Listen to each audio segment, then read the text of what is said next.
Welcome to Vegas Hockey Hub, live in the sports entertainment capital of the world, Las Vegas, Nevada, here on PRConnectionsRadio.com, the voice of new media.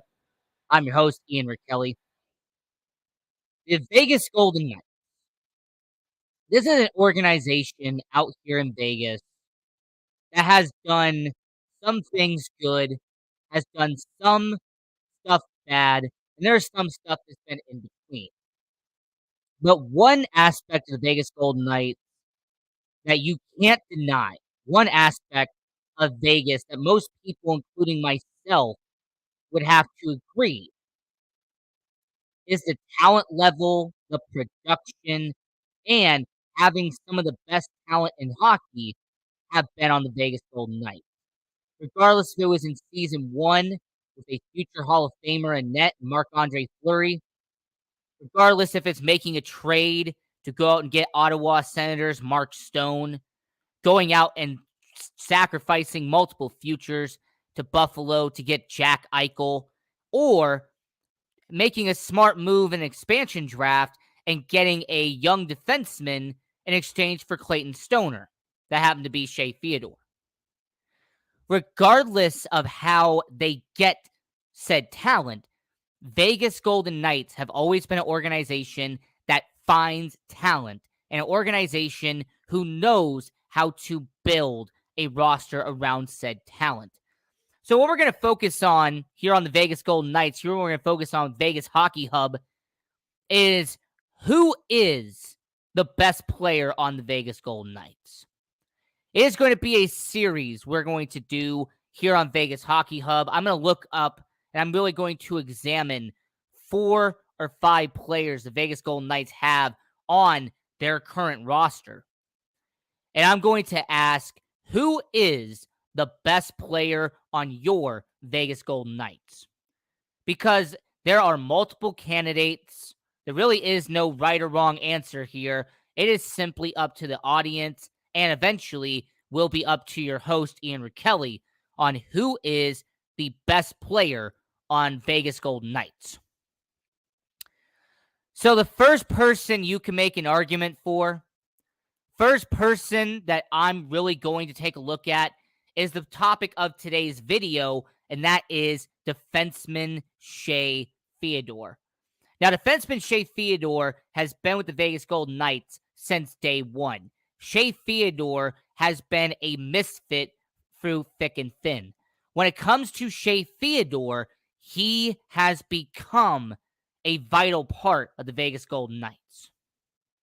But what would make Shea Theodore a potential best player for the Vegas Golden Knights? What qualities does Shea Theodore have that would make him a possible candidate for best player for the Vegas Golden Knights? Well, one attribute that so many people want to make fun of, one attribute that some people want to talk about with Shea Theodore as a negative and not a positive, is the way Shea Theodore puts the puck in the back of the net. Shea Theodore is a goal scorer. Shea Theodore is someone who can get you 10, 12, 14 goals a year as a defenseman in the NHL. Shea Theodore is what they call an offensive defenseman. He is someone who can move around the puck, someone who can be at the blue line, somebody who could be up high, and he can get the puck and score you goals. Now, there's going to be a portion of hockey fans, I consider them more of an old school portion of hockey fans, who see it as a bad situation. They look at defensemen scoring goals as a negative in the NHL. They see a defenseman putting up 40, 50 points and half of them being goals as a negative. They will see a guy like Shea Theodore as a problem in the NHL because he doesn't lay back enough, because he isn't staying in the zone. He is not focusing on playing defense. Instead, he's focusing on playing offense. How dare Shea Theodore focus on scoring goals? For the people who say that, and for the people who want to make an argument that defensemen playing offense is a bad idea, Go ask Cale Makar from the Colorado Avalanche if scoring goals doesn't make you a defenseman. Go ask several defensemen in the NHL right now if they shouldn't play offense. And majority of the offensive defensemen in the league are some of the best defensemen you have in the NHL right now. A defenseman scoring 10 to 15 goals a year used to be a rarity in hockey. Now it is almost a must for a top line defenseman. Almost all of the best defensemen at every single team in the NHL has to know how to score goals. They have to know how to at least generate offense in the modern NHL. So for the people that are stuck in the past and for the people who want to say, Shea Theodore, he can't be a great defenseman because he likes to pass the puck too much. The reason why Shea Theodore can't be the best player is because he focuses too much on the front and not too much on the back end. My argument would be watch the rest of the NHL, examine who the best defensemen are in the league right now, and you'll notice a very common pattern. And that is that the best defensemen in the NHL, as of right now, are mainly guys who play offense. Mainly guys who actually know how to put the puck in the back of the net. So that would be my first argument for Shea Theodore. I respect his skill set as getting the puck in the back of the net. More importantly, I like that Shea Theodore is a defenseman who also knows how to find the open guy. Shea Theodore, over the past 4 seasons, has had 25 or more assists every single year. This is a guy in Shea Theodore who last season had 52 points, 40 of them were almost assists. So when you examine Shea Theodore and you examine his potential, him getting the puck to Jonathan Marchessault is a good thing. Him finding an open Jack Eichel is excellent. Shea Theodore being down the other end and shooting it right across for Riley Smith so he can get a 2-on-1 play is a fantastic way to play hockey. So Shea Theodore knows how to put the puck in the back of the net. Yes. Does he know how to get the puck to somebody else who's wide open? Yes. And more importantly, does Shea Theodore know how to play defense? Does Shea Theodore actually know how to make sure the puck doesn't go in their team's net? And the answer to that question should be very obvious if you watch Vegas Golden Knights hockey. Because Shea Theodore, if you've seen his plus minus since joining the NHL, he had a plus 12 with the Vegas Golden Knights in his 3rd season. He had a plus 28 in year 4, a plus 6 in year 5, and he had a positive plus minus in year 6. So Shea Theodore, outside of year 1, because he was a brand new guy, really young, I think he had a -4 if I remember correctly. But Shea Theodore, ever since, he has been a vital part, an everyday starter for the Vegas Golden Knights, has been a positive on defense. He has been a positive player that you can have on your middle 6. Now, am I going to sit here and say that he is the best defender on the team? No, that would happen to be Mark Stone. Mark Stone is actually one of the best defensive forwards in the NHL right now. So I really cannot sit here and say that he is the best defender on the team. But I would say that he definitely is in the upper echelon of the organization. I would point out that he is probably one of the best defenders the team has right now. He is a guy who knows what his role is. He knows how to get into the zone, and more importantly, he knows how to stand right in front of the crease and make sure that people aren't getting in his way. So when it comes to Shea Theodore, he checks off a lot of attributes that a defenseman needs in the NHL. He is someone that you can rely on in Las Vegas as a defenseman. But I'm not done yet. What is something else that Shea Theodore could have that would make him one of the best players that the Vegas Golden Knights has? Well, how about Does Shea Theodore live up to his contract? Does Shea Theodore, as a defenseman for the Vegas Golden Knights, does he live up to his $5.25 million cap hit that he signed in 2019-2020? And the answer, surprisingly, is a resounding yes for Shea Theodore. When the Vegas Golden Knights signed him to that 7-year deal worth $36 million, some people questioned why the Vegas Golden Knights would do it. After all, he hadn't hit 40 points by that situation.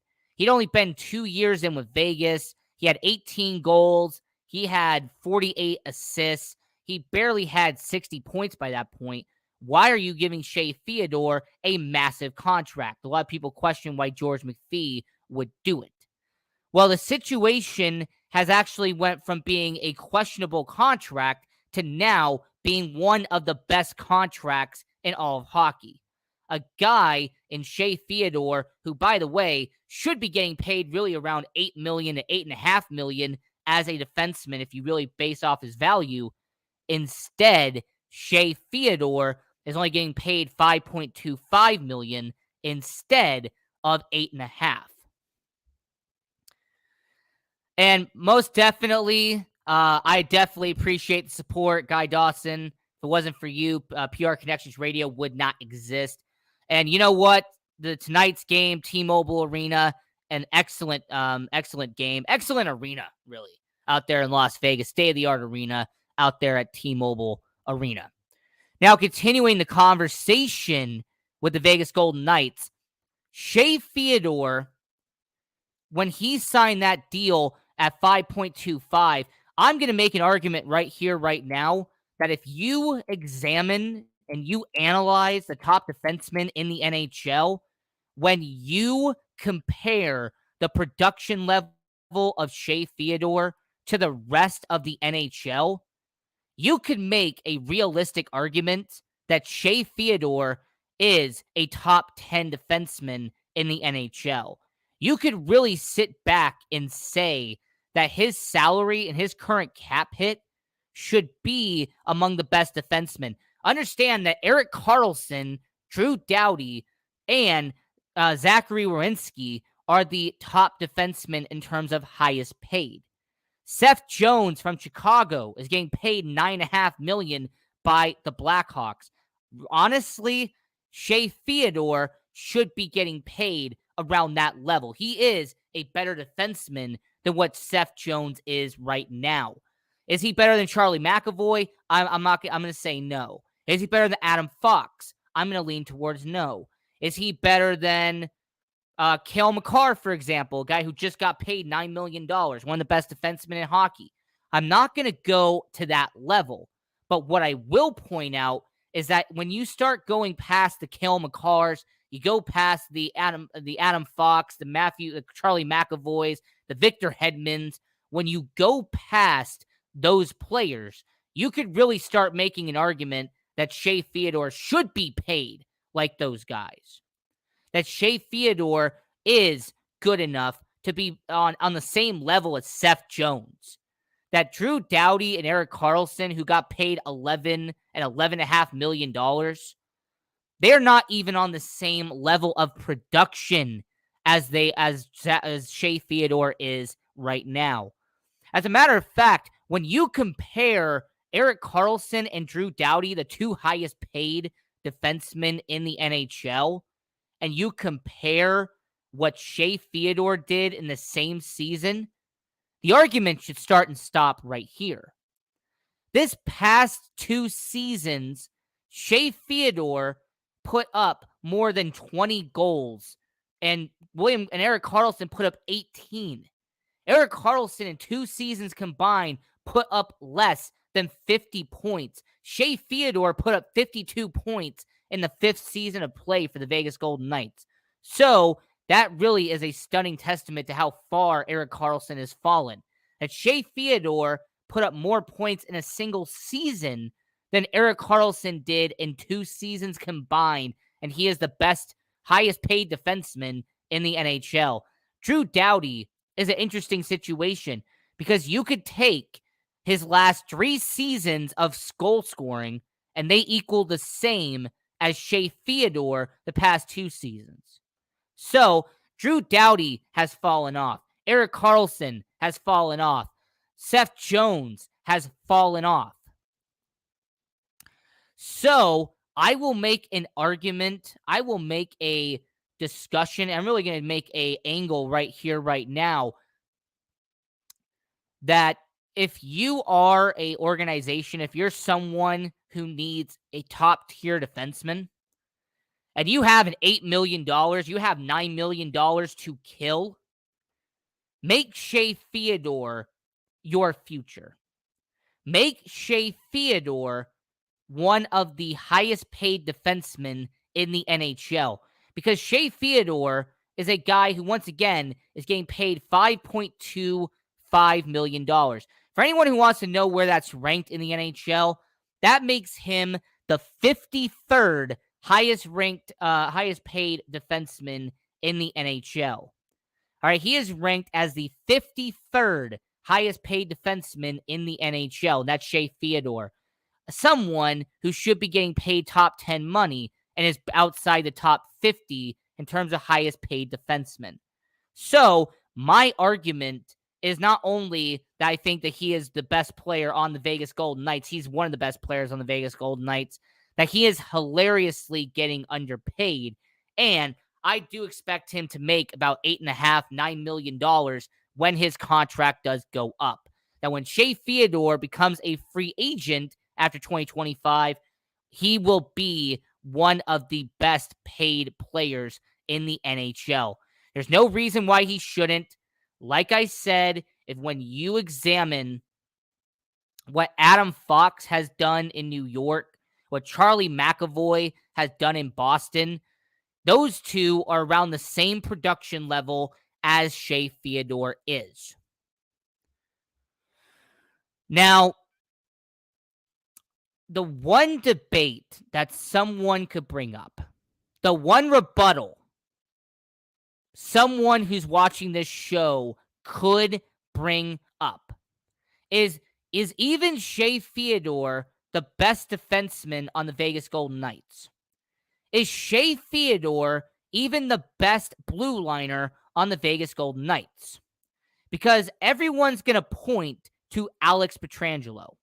They're going to point to the guy who's getting paid $8.5 million until 2027. They're going to point to the guy who was a top 5 pick and won a Stanley Cup in St. Louis before going to Las Vegas and joining them. Well, for anyone who wants to make an argument that Alex Pietrangelo and Shea Theodore, how about you compare the statistics side by side? How about I give you and I break down what the statistics look like side by side? Now, Alex Pietrangelo has played 3 seasons in Las Vegas. Shea Theodore has played 6 years in Las Vegas. So I am just going to use an example. I'm going to use their 2020, 2021, and their 2021, 2022 seasons as my example. Okay? I'm going to use their 2 seasons that they played alongside each other as my basis point out there in Las Vegas. So, Alex Pietrangelo, in terms of games played, he played 121 games during that time span. Shea Theodore, around that same time period, he played around the same amount of games. So, when it comes to games played, it actually isn't that big of a conversation because there really isn't that much of a huge drastic movement when it comes to the amount of games played. Once again, Alex Pietrangelo, he played 121 games during that 2-year span with the Vegas Golden Knights, whereas Shea Theodore played around 120 games. So there's really not an argument made there. However, goals scored is a different situation. Alex Pietrangelo scored 20 goals in that 2-season span. Shea Theodore scored 22 goals in that span. So, I would give a slight advantage to Shea Theodore. It's not a big difference, but I would still give a slight edge to Shea Theodore when it comes to putting the puck in the back of the net. When it comes to assists, when it comes to helping players out and getting the puck to someone else so they can put it in the back of the net, Alex Pietrangelo in a 2-year span had 41 assists. Shea Theodore in that same time period blows it out of the water. It's actually interesting to see that, yes, Alex Pietrangelo had 47 assists. Shea Theodore had a whopping 72 for the Vegas Golden Knights. So you had 72 for Shea Theodore. You had 47 for Alex Pietrangelo. That's obviously a big plus in order for Shea Theodore. When it comes to points scored, Alex Pietrangelo had 67 points.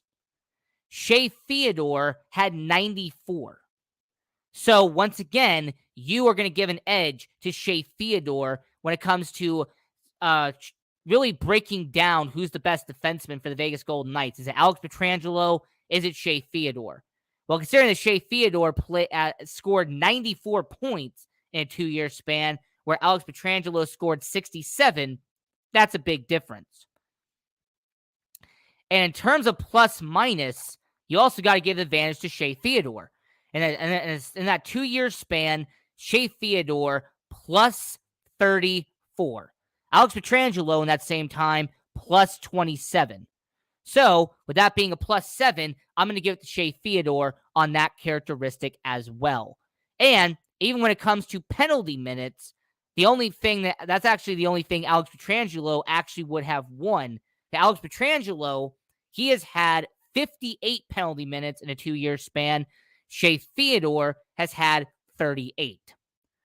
So you outweigh Pietrangelo's contract, $8.8 million. He has more penalty minutes, and he has slightly more games played than Shea Theodore.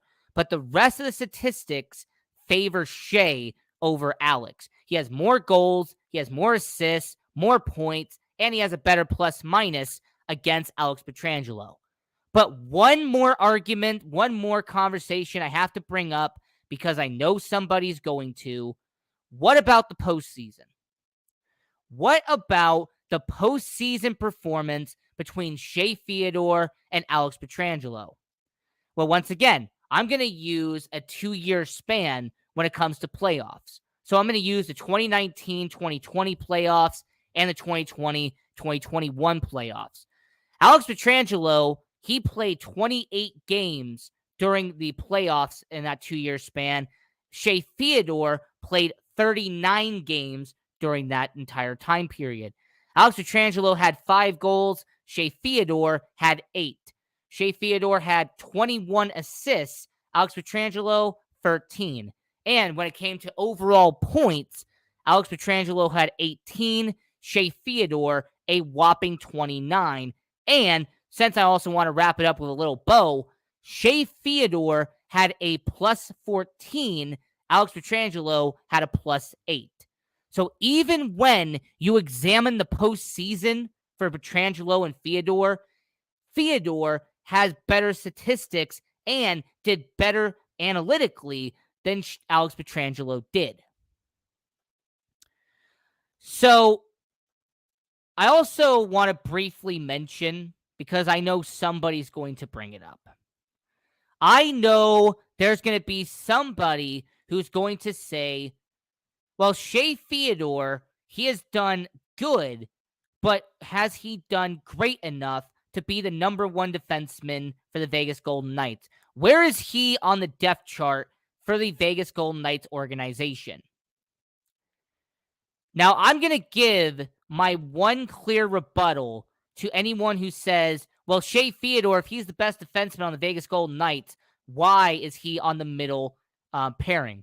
Why is he on the top 4, but he is not the top 1 for the Vegas Golden Knights? I will explain it by explaining the philosophy of Bruce Cassidy.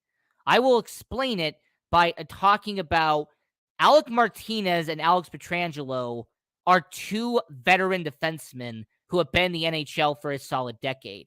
Alec Martinez and Alex Pietrangelo are two defensemen who have been in the game for a long time. Bruce Cassidy favors older defensemen. Bruce Cassidy is someone who really likes to see older defensemen. He trusts them. He expects them to do best out there for the Boston Bruins. He also did that for plenty of years out there in Boston. Just to give you a brief example of that, just take a brief look at the Boston Bruins roster since Bruce Cassidy was around. When Bruce Cassidy had the defense, when he had the organization out there, he used plenty of veteran defensemen like Derek Forbort, like Josh Brown. He used veteran defensemen like Zdeno Chara for plenty of years. He also brought in guys like John Moore, who was a veteran defenseman. You had, a bunch of players in Boston who were defensemen. They were veterans. They mainly had been in the league for 9, 10, 11 years by that point. That is what the Boston Bruins do. The reason I'm bringing that up is because he now took that philosophy and he's using it here in Las Vegas. He takes a lot of inspiration from what he did in Boston and is using it today for the Vegas Golden Knights. So no, I am not worried that Shea Theodore is not a top-line defenseman. I am not going to say that he isn't the best defenseman on the team only because he is not the top-line defenseman where Alec Martinez and Alex Pietrangelo are. Because anyone who focuses on time of ice, which, by the way, is a defensive metric, then you would know that Shea Theodore and Alex Pietrangelo both play on average around 22 to 23 minutes a game in the NHL. Very similar, Alec Martinez and Brayden McNabb play around 20 to 21 minutes, and those guys are supposedly on the first line. Zach Whitecloud and guys like Ben Hutton, for example, and Nicholas Hague, they spend roughly around 12 to 16 minutes on the ice for the Vegas Golden Knights. So Shea Theodore is a top-line defenseman if you factor in time on ice, TOI. So he averages about 22 to 23 minutes on ice. He has a solid plus-minus. His points per game is normally around half, so he normally scores half the time in the NHL. And this is a guy in Shea Theodore who, once again, averages around 12 to 14 points a year. And ever since he joined the Vegas Golden Knights, he also doesn't miss that many games. I mean, this is an organization that he only missed 3 games in 2018, 2019. He missed only one game when it came to the 2019-2020 season. He missed 3 games in 2020, 2021. And even in an injury-riddled 2021-2022 season, he missed 4 games. So Shea Theodore is reliable. He knows how to play the game. He can put the puck in the back of the net, and he is someone who passes the puck around and gets it to the open man, in the slot. So Shea Theodore, is he the best player on the Vegas Golden Knights? I have made my argument to you, but I'm going to leave it to the audience right now.